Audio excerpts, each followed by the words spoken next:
Hey everyone, this video will show how I constructed a small wind turbine and then used it as a mechanism to generate electricity to light up a light bulb. First, I'm going to start by showing how I constructed the turbine.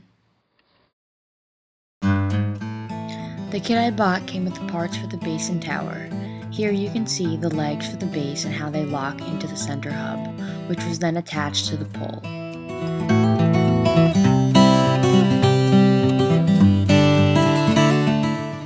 The next part were the turbine blades. I took long boards of wood and cut them down. I then measured, cut, and glued smaller wooden pieces to the boards to help them later attach into the hub. Here you can see them drying after being glued. This was the hub I attached them into. While there was space for 12 blades, I only used up to 3 holes.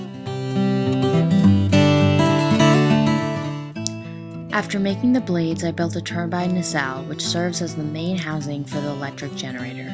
The two sides are secured using small screws and bolt.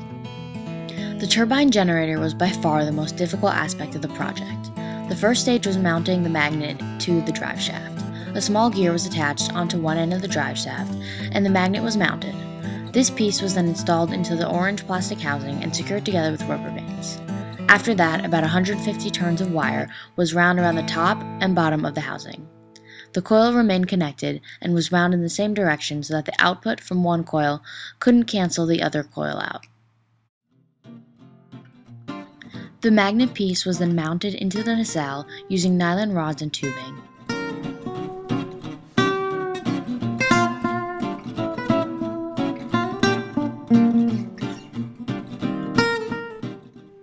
Lastly, the gears were mounted and the hub was put in place with the turbine blades attached. I used the largest 64-tooth gear.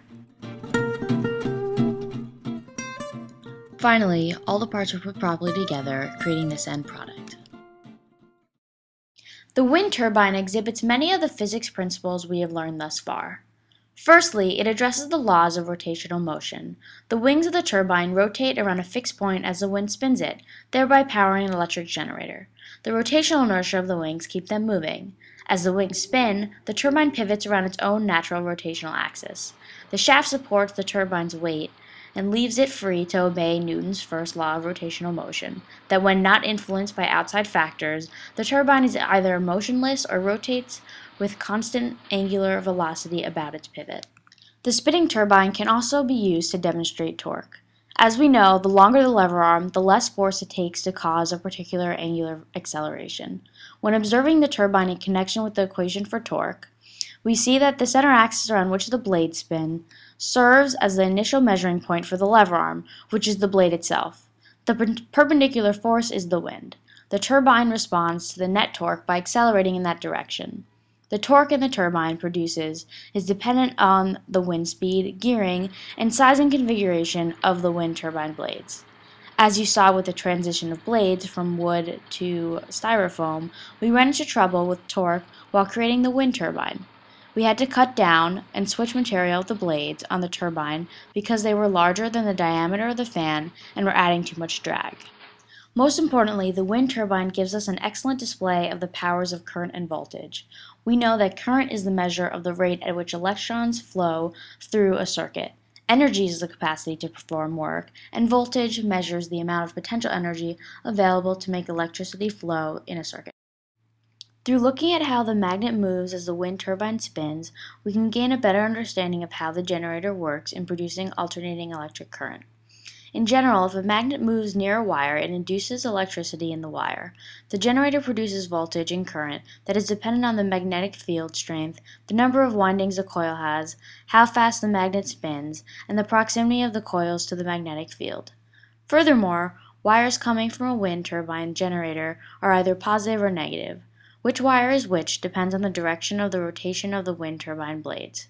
So, the measure of the voltage fluctuates to negative and positive values because the electric current is alternating. While experimenting with this, I realized that attempting to light 2 light bulbs was causing the turbine to spin much slower. When the turbine was attached to the bulb, it becomes subject to resistance, which opposes the flow of current, making it harder to push electrons through a circuit. The more load you add, or in this case, the more lights you attach, the harder it is for the generator to turn and the more torque you need to generate from the blades.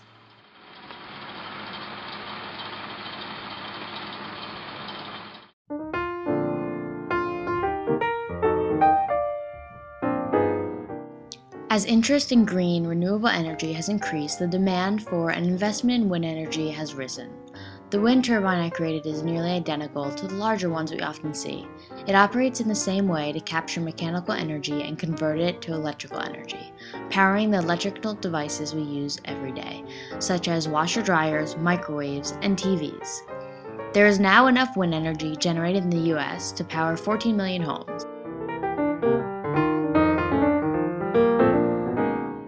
However, of our current generation mix, only about 2% of our energy is generated by the wind.